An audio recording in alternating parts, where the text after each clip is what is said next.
what can you tell the viewers and listeners? What's the key to a good two-handed backhand? Yeah, the key to a two-handed backhand is 0, 1.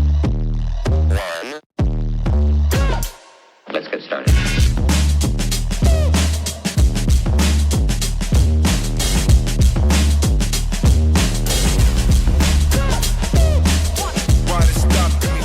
All right, welcome to episode 28 of Unforced Errors. Today we have the number 19 doubles player, number 12 mixed, number 5 singles player, a member of the Utah Black Diamonds, Twoey Nation founder. Welcome to the show, Connor Garnett. Thanks for having me on. Yeah, excited to be here. Yeah, thanks for joining us. So we're going to start this podcast the way we start all of them. You grew up in, is it Bellevue, Washington? Just tell us what it was like growing up there, kind of paint a picture of it, and what was your intro into sports? Yeah, so grew up, Bellevue is up in right by Seattle, Washington, and super beautiful area, ton of hiking, very outdoorsy for some of the year. Then the rest of the year it's pretty rainy. So it's kind of a mix, and we were super close to Vancouver, Canada as well, which has skiing up there. So I grew up playing tennis, skiing, and I think my first sport was baseball. I started batting left-handed. My dad taught me to bat lefty because you're closer to first base and it just has some advantages. And so that side of my body has always been very natural. And so that kind of segued into tennis. My backhand was always very good. And then pickleball, same thing. So it just kind of naturally progressed in that way. But yeah, I grew up there, went to high school there, and then branched off, played some college tennis at Santa Clara University for 4 years, and then I went and did a one-year master's in England. That was kind of a fun way to play tennis while still like working towards an education, and then got back into SoCal, played pickleball maybe 2 years after I had gotten a regular job doing investment banking, and then the rest is kind of history, and now I've just been hitting a wiffle ball and traveling around a little bit. Amazing. So you said your dad taught you to hit left-handed, which is pretty cool. Yeah. So was your family involved in a lot of sports too?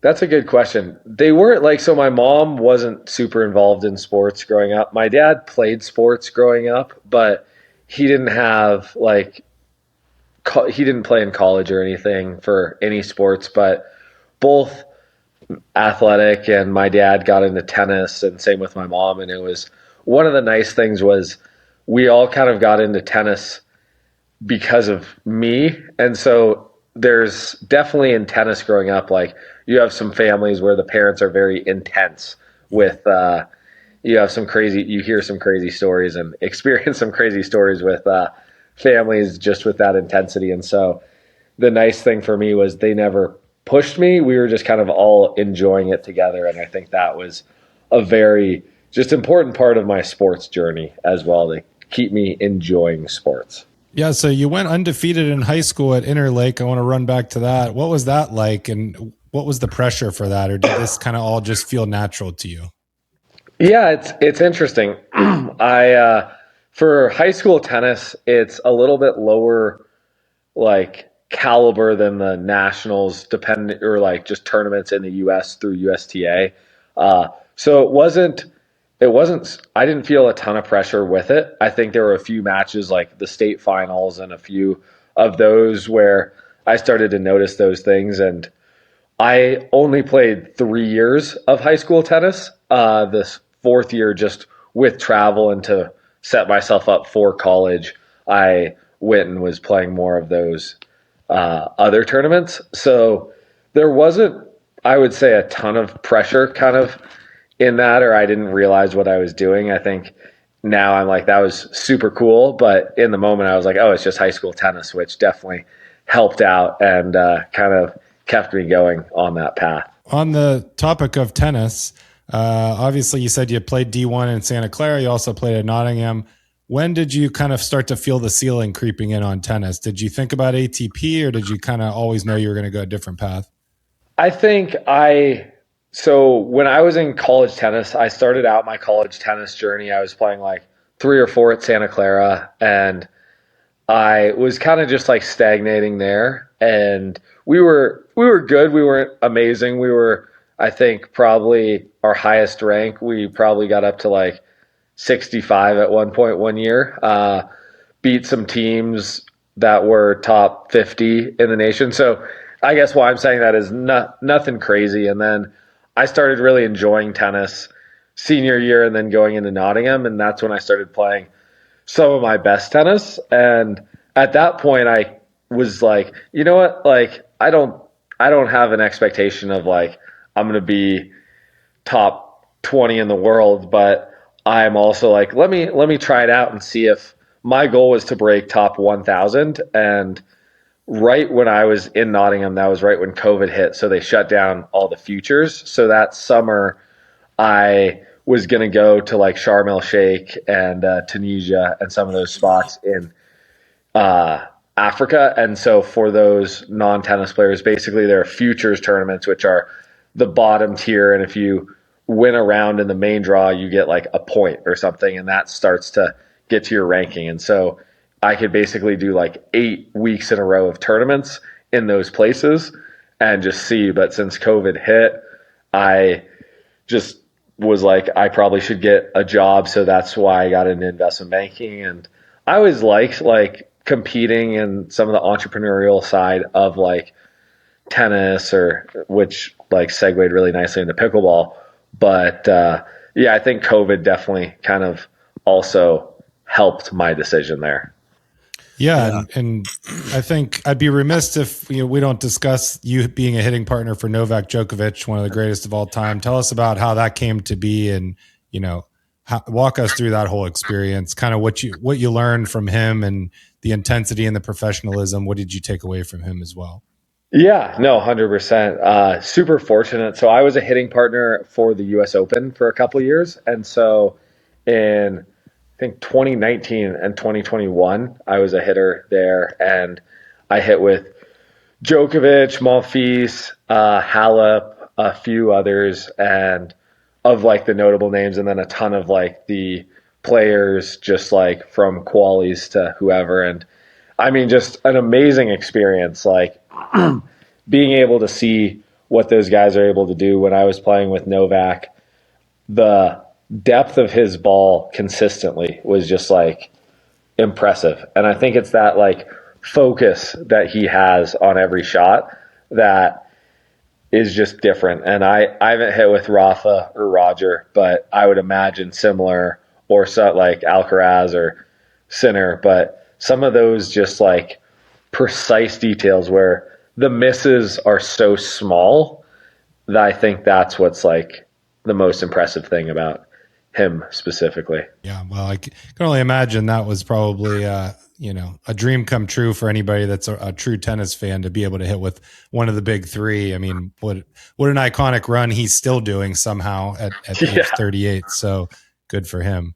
Yeah, super crazy. So you've referenced this a couple times. After tennis, you did get into investment banking. What was the thinking there? What was it about investment banking that drew you in? Yeah, I always said that was the only job I would do working for someone else. I really like just like, I think being creative and like just like working with entrepreneurs and like, or being around that space. And so with investment banking, it was just a really cool way to, we were in the middle market, so we weren't like a Goldman. I worked at DA Davidson. And so the cool thing about that was the companies we were working with were a little bit rougher around the edges. And so we got to go in and work side by side with them, learn about the business, and just like, there was so much like what they were able to do. And just like these founders, it was so impressive. And so just learning from them, hearing their stories, and being able to kind of help put some materials together to help sell them was super cool. Pretty cool job. So were you still playing tennis at that point, or had you kind of stepped away from it, even recreationally? Yeah, I would play a little bit. One of my buddies that I would hit with, he was still playing some tournaments, and it was tough because I felt like I was like trying to stay what I was, and he was slowly getting better. So it was like when we were playing and I was in peak form, I would usually win pretty comfortably. And then by the end, it was like he was starting to get some wins on me. So I think like I love tennis. I think it was just tough to take it too seriously just because I was seeing kind of what I knew I had in me, I couldn't get out, I guess, all the time. So I think that was definitely something where I didn't play as much. Is that kind of what led you into, playing pickleball, like just recreationally having fun, something to do that reminded you of tennis? Yeah, yeah. I mean, I was kind of just like trying to do things like in my spare time when I was doing investment banking, and I was in Orange County and great pickleball location, and so I yeah, I kind of stumbled into it. I really enjoyed it at the start. It was super fun, and I think, yeah, I mean, that's probably one of the things. It was just so fun and so community focused that it was really cool. Yeah, so it looks like Google tells us you played your first tournament in 2022 and you medaled in both singles and doubles. Were you kind of surprised at how fast it clicked, or did you kind of expect it with the tennis background? I definitely expected it. I would say, though, there were a few things leading up to that. So the first tournament I played was a 4-0 tournament, and I took third in it, like maybe I think it was in June of 22. So that was the first tournament I had ever played. And in that one, I expected to do better. I was like, oh, it's just 4-0. Like, I should crush it. And we got beat a couple times. And we were supposed to take a photo for the medal ceremony, and I didn't really realize it. And I was so mad that I had already driven from San Clemente back up to Orange County. My partner was kind of like, what are you doing? And I was like, I think I'm kind of SOL here. I don't know if I can drive back down. But that between then and that first APP tournament, I had been able to go up and train with Tyson for a couple days, which got me to see that level. So I knew what the level was, and I guess I wouldn't say I expected to medal in that. Like, I had some good wins that probably were surprising even to myself, but I knew I was going to be competitive after all of like the training I had done, and I had seen some pro play, that I knew I would go in there and do decent and not completely make a fool of myself. Coming from tennis, we hear it a lot. Did you have any reservations about pickleball or any stigmas about pickleball coming from like that tennis background? No, I think mainly like I thought it was easier, but I never like didn't play or like those things just because I wasn't looking at it as like a career at first. I was just looking at it as something fun to do. I think maybe if it was that, I might have had some of those stigmas at first. And then once you get in it and get your butt kicked a few times, no matter how you're feeling, those stigmas go away pretty quick. But yeah, I think just coming in recreationally, I had a pretty different outlook. Yeah. So is there a career defining moment when you say like, okay, this is it. I can actually kind of hang with these top pros, versus kind of just dabbling in a 4-0 tournament, or is there, a moment that everything kind of changed for you? Yeah, so that first year, or like when I started the first tournament in September 22, I had another tournament in November, a PPA, and I had played a few other ones sprinkled in there, but I had a really close match with Ben. I lost, I think, 10-10 and was up 10 something in both game, or maybe in the first game. And I ended up taking eighth in doubles in that tournament. And so from that, that put me a little bit on people's radars. And that was probably like one of the more important tournaments that got me like a PPA contract and got me signed to an MLP team. And once I was kind of able to get those two things handled, then I was ready to make the jump from investment banking. Yeah, that's awesome. So I guess coming from tennis, we hear, people say like some of the shots were very easy and then other stuff was more difficult, like maybe stuff up at the net. For you, what was the biggest adjustment coming from tennis into pickleball? There's definitely some of the net stuff and just like the combos. I would say it's like when you're speeding up, like you just look so silly when you start. Like they're on your speed up, and you're just like watching the ball go by you. So I would say it's just like kind of understanding how to create offense is something that took a decent amount of time, and just like getting used to like patterns where it's like, oh, if I attack here, I need to like instinctually slide over this way. And so some of that stuff was very un-tennis like. So that was probably the biggest adjustment. Yeah. So you referenced a little bit earlier the Twoey and why it's kind of, you were batting left-handed and it was kind of a natural thing for you. What can you tell the viewers and listeners? What's the key to a good two-handed backhand? Yeah, the key to a two-handed backhand is don't do too much. I would say most people that when I'm coaching, I see is like they try and swing too fast. They try and move too fast to the ball, get too quick on the backswing. And it's really like trying to simplify things and use the bigger muscle groups. So that like coil of the kind of legs and more importantly, hips and core, that like twist there is where you get a lot of that power. So if you put your paddle down and engage those muscles and just kind of lift the arms and go low to high on the swing, that's really what a two-handed backhand, the Twoey, is. But I think that's a lot easier said than done because we want to swing fast and we want to add extra force instead of letting our body do it naturally. And that's probably the biggest kind of hurdle in people's Twoey journey. Very, very good tips there. I need to learn that part of my game still. Easier said than done. People tell me that stuff in golf, and I'm like, I'm doing it, man, but it doesn't look like that. Yeah, I'm trying my best. So let's talk about you going pro and stuff. You're currently ranked number 5 in singles on the PPA tour. What does a week in the life actually look like for you on tour?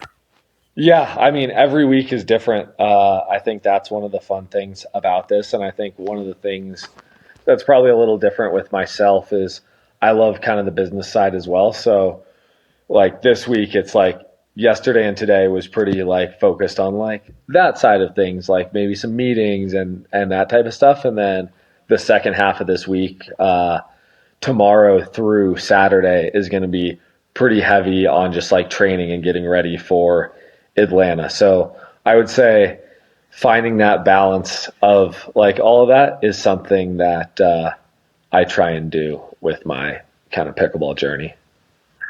That's good. Yeah. So it sounds like you stay pretty organized then, which I think would probably be kind of hard when you're moving and traveling that much. So yeah, I have like my suitcase has like a week of clothes or 2 weeks of clothes in it. And basically when I get to a place and I'm probably like 90% good at this, 10% it slips to maybe the day 2 or 3, is I have to unpack that suitcase and then I also have to like put all the clothes out, just get it organized, know where everything is so that I'm not like scrounging around the next day. And same with all the stuff that I put in my pickleball bag or whatever. And so that's like one of the keys to success is making sure I stay organized right when I get to places. Otherwise it can get kind of bad. that's smart. So you're more like Frank then. I'm more of a scrounger. Right, Frank's the organized guy. I mean, I would be impressed if someone was able to do it, but when traveling this much and doing so much, it's like I was very unorganized like at points, but you just like, for me to succeed in this, like I just have to be, where like in I think other cases it's like, oh, like it doesn't need to be, and maybe I'd let it slip a little bit more, but I think here it's just like you can't not. Yeah, so singles seems to be your strongest discipline. What is it about the singles game that suits you? And is there any results that stick out among all the medals? I think you have 18 plus medals, including 6 golds. Is there any that stick out as like, the highlight of your career so far? Yeah. I mean, I think singles, just like my athleticism, definitely helps with that. I think it's interesting because, right, like singles number 5 is if you looked at like the equivalent in doubles, like that result, like I think I'm 19 right now. So if you divide that by 2, I'm like 9.5 in doubles as a team. And so when you look at that, it's like, oh, like he's so much better in singles. But comparatively, that's kind of like a missed stat for gender doubles. So I think that's just like interesting. I always think about that when I'm looking at like other players as well. But yeah, I would say singles, just that athleticism is super key for me. And that's always been something that I relied on in tennis as well. And is there any medal as far as singles or doubles that stands out to you the most? Yeah, I mean the first gold I got at Los Cab, that was I had just flubbed a lead to Fed the week before, and I was very very upset in Minnesota. I think it was the week before. It was relatively similar timing. This was 2 years ago, so my dates might be a little off. But then to come back and win that match and just like the way I did it down a set was definitely really memorable, and I was that was probably the most emotional I've been in pickleball. That's amazing. Well, speaking of Fed and players like that, who would you say, or who would you consider is your toughest opponents on tour right now? They all have like interesting kind of strengths and weaknesses. I think the biggest thing that I'm focusing on is just like getting the best version of myself out. So like I'm probably battling myself a little bit more than anyone else right now with that stuff. But I mean, obviously, like Fed, Chris, Hunter, what they've been able to do this year is super impressive. So those are definitely the guys that are going to be very tough to beat, and that I'm gunning for this year.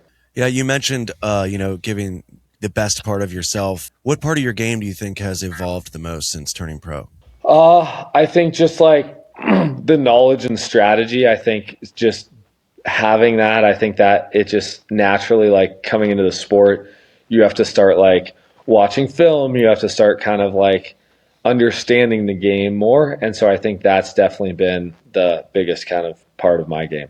Yeah, so transitioning to some MLP talk, you're on the Utah Black Diamonds. What's that team dynamic like, and how is that different competing as far as team versus solo?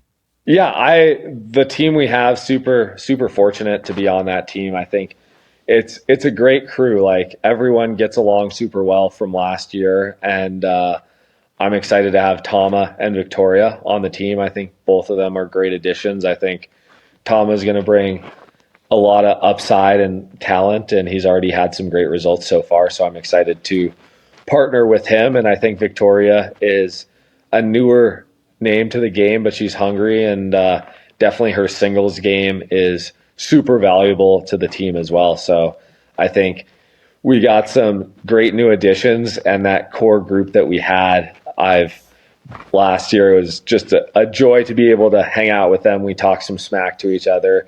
I think we're pretty comfortable with each other, so we can talk a good amount of smack, which makes it fun. It does seem like you and Elise get a chance to play a good amount for mixed as well. So I think that obviously helps going into MLP to get that experience. Yeah, no, 100%. Yeah, that's awesome. I mean, we talk about MLP on here a good bit, and I think for me, when I was getting into like learning about the pro scene, when I got into pickleball, MLP, I come from team sports. I played football and stuff like that. So seeing, MLP and having making it almost like a team sport instead of just a solo player was super interesting to me. So the MLP has definitely always been very exciting to me. And there's definitely been a lot of talk about like the state of the pro tour, whether it's the PPA, MLP, or, the broader ecosystem. But from a player's perspective, where do you see the sport heading? Yeah, I think that's a great question. I mean, with the sport, I think it is cool because it's kind of shaping as we go, and so there's a lot of like ways that it could go. And I think like my hope with the sport is that the community aspect stays. I think that's one thing where we see like whether it's like how juniors kind of are in the sport or like the added like notoriety of the sport. I think sometimes that it can shift it to a little bit more of like professional like vibe. And I would say that just that's an important piece. But where I see it going, I mean, huge growth in Asia right now, and that's going to be a great new market. It's been fun to go out there and travel to Asia. Like I was in Japan, I triple crowned over there, which was super cool. And just to experience the culture over there is pretty awesome, and how excited they are about pickleball. Vietnam is obviously kind of the big spot, but China and all these are just are great. Yeah, I love that answer. We've heard a lot of pros say they love the community of pickleball. So I think that's also important to kind of keep that. And yeah, the growth in Asia is insane, and we're all for the growth of pickleball. I want to transition to kind of the coaching and your brand, the business side of things. You run a lot of clinics and retreats and online programs under your CG Pickleball brand. When did teaching become a real passion for you rather than just something to do on the side? Yeah, I mean, the first time I ever coached, I taught our high school girls tennis team. I was like our volunteer assistant when I was in high school, so that was, I mean, maybe a way to make it a little easier to meet girls, but also I enjoyed just like coaching, and so I've kind of always had a passion for like that side of things, and I taught tennis a little bit as well, but just with pickleball, it was really fun because I'm meeting so many new people and just like so many different people from different walks of life. And I think that's one of the cool things and what gets me excited about the teaching. And so, yeah, I guess I kind of always had it. And I wanted to make sure before I got into teaching, like I knew my stuff and I was doing well. I think I didn't want to go in too soon just because I was still learning the sport. So when I kind of felt like I had things to an understanding where I could share some knowledge and hopefully be helpful to other people, that's kind of when I dove into that side of things. Yeah. So you've coached you even did some tennis coaching with some elite pros earlier in your career. How did that translate to teaching pickleball players at all levels? Yeah, I would just say it translates. I mean, there's a lot of similar things. Like I say this with golf too, or like any sports, and I can't play golf, which is kind of funny. It's like the kinetic chain is all the same, and I can like my golf is decent. Like I can survive out there, but my strokes don't look good. So that's like one of the funny things. But it's like you pick up on these like things that are kind of universal, whether it's like how the body like generates power on our shots, or what levers do we kind of pull to get more control. And so from tennis, there was kind of that base understanding. And then as I love to tinker and experiment. So I think with pickleball, it kind of shifted where I could just go out, and it was so new. I was able to like mess around with like drops, drives, and figure out like, okay, like if I hit it like this actually works a lot better. And then it's like, okay, what's that like, if I distill that down, what's like the one thing that actually makes that? Like one of the examples I give is like when I'm hitting a forehand, I do this crazy like this in the backswing. And I say like, I can still make this ball, and my backswing, no coach would ever like teach, because not because of the backswing, but because I get my forehand in the slot, and then once it's there, nothing before that really matters. It might just add a little bit more pace, or it might add a little bit more spin. But what matters in making a shot, and 80% of the pace, power, spin, all that comes in a small area of the shot. And so some of those things I think are super important. So you're also an equity partner in the Ballers Social Club alongside Agassi, Sloane Stevens, Tyrese Maxey. How did that come together, and what is that venture? Yeah, so Ballers Social Sport is they have pickle, padel, golf sims, a gym, some turf for soccer. Like it's just a really high end experience with also a restaurant. And I had talked to those guys, a connection at one of the kind of retreats that I had done, introduced me to them. I always just love talking about business, so it was interesting learning about it. And the Ballers team were amazing. We chatted a little bit, and they were eager to have me be a part of the team, and I was super stoked to be a part of it. And yeah, I've gone out to Philly a couple times for their flagship location, and just beautiful out there. It's in Battery Park, amazing. They've opened another one in Boston, and they're opening a few more, and it's they're super cool. I love it. It's definitely a good way to kind of promote the community and just build that. And I think that's something that I'm passionate about when I do kind of hop into something. It's like, how is this kind of building the community, or is it something new and creative that's fun that gets me thinking a little bit differently than I had before? And so, yeah, super pumped with all that we've been able to do together.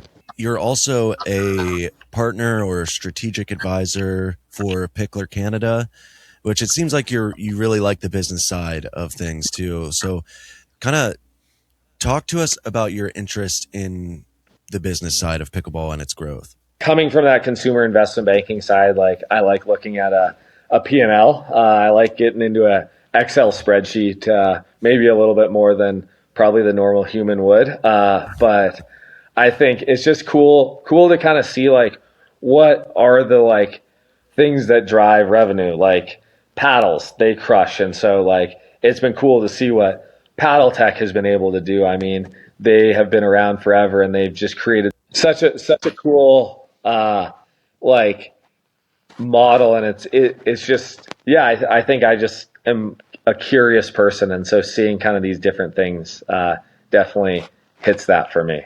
Yeah, and talking about paddles, you have a signature paddle with Pro XR. What's important to you in a paddle, and how involved were you in the design process? I think definitely like the spin and the power is super key. And Pro XR, so I was with Pro XR, and then I went over to Paddle Tech at the beginning of the year, which they've been amazing as well. And I think just I try and be involved with that to make sure that anything I'm playing with is up to regulations, and just, you know, the team that they have has just been amazing, that super on it. And just like, I think that's a huge part, is having people around you that you're working with that are good humans and excited about the sport. And so that's been great with them.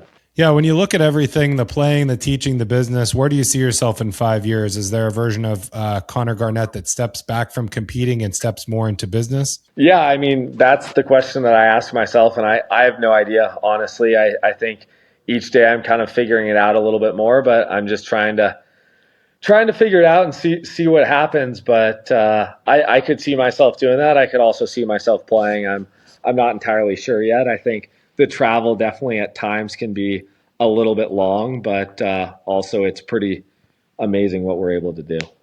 Yeah, so I think we're pretty well at the end here. We just have one section left. We just do some rapid fire questions. There's no obligation to rapidly fire. You can answer as quickly or as long as you want. And if there's any questions that you don't have an answer for, that's okay too. So, all right. Are you ready for some rapid fire? Bring it on. Let's do it. All right. You can only play one for the rest of your life: pickleball or tennis? Pickleball. Love it. What is your tennis Mount Rushmore? Like, who are those people? Four names. Federer is got to be up there. Djokovic has got to be up there. Serena's got to be up there. I mean, I picked some recent ones, so I'm kind of regretting that. I mean, I would maybe like Steffi Graf, Andre Laver, like some of those people jump out as well. I want to throw.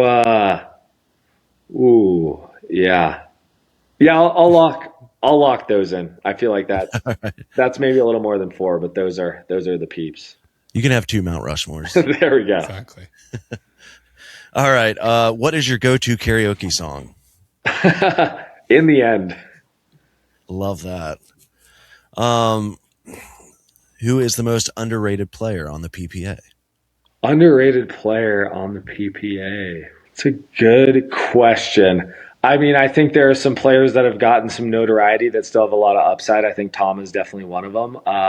I think Armand's in that category. Yeah, those Kalen Campbell's, Kaysen Campbell, like Johnny G, like I think some of those guys definitely jump out with that. Awesome. Yeah, I agree. Big question for you. Who has the best Twoey on tour? That one's easy. I'll lock that in. I'll take any challenge on with that as well. For those, there are definitely some strong Tuohys out there from other players as well. But I'm up for the challenge, and we'll see who comes out victorious. I love that answer. What is the best piece of advice a coach ever gave you? I think it's being intentional with every shot. What level should a player start working on a Twoey? It really depends. I think you got to find like your game first and then see if it makes sense. I think for most people it probably does make sense, but also I'm a big proponent. Like when I first started, people were saying that I shouldn't speed up a lot of shots, and I didn't listen, and I don't think I'd be where I am now if I listened. So I think do what feels right for your game, and then we can add in the Twoey once you kind of find your style. Yeah. So investment banker or pro pickleball, which career had you more stressed? Pro pickleball. Favorite off day activity, if there is such a thing in pro pickleball? Hiking. I can usually sneak it in like on the last day of a tournament or something. Do you prefer PPA or MLP? A PPA title is definitely like the kind of pinnacle of accomplishments, but MLP has a really fun and electric atmosphere. Funniest person on tour? Jay and Jaume are pretty funny. Yeah, I'll lock those guys in. Favorite place you've played pickleball? Cabo. Goal for the next 12 months? Win a few more titles. All right, last one, pretty serious one. Favorite dessert? German chocolate cake. You did it. You've completed all of the questions. That's fine work. Want to give you a chance to shout out your socials, your sponsors, any business stuff that you have going on. Give you the floor here. Yeah, no, appreciate it. I mean, I think a huge part of my journey wouldn't be possible without those kind of who believed in me and who are supporting me. I mean, Paddle Tech on the paddle side has been awesome. Zaya on the clothing side, and then Dominator, the nets. They've been a new sponsor that has been awesome, and just yeah, I mean, there's a lot of people that I'm just grateful for in my journey that I don't think I would be where I am without them. I think you're only as strong as the people that have helped build you up as well. All right, that's episode 28 of Unforced Errors. We appreciate Connor Garnett stopping by. We wish him the best of luck in Atlanta and going forward. You can follow him on screen where we put up his socials, and then you can follow us at Unforced Errors PB, and we will see you on the next one. Later.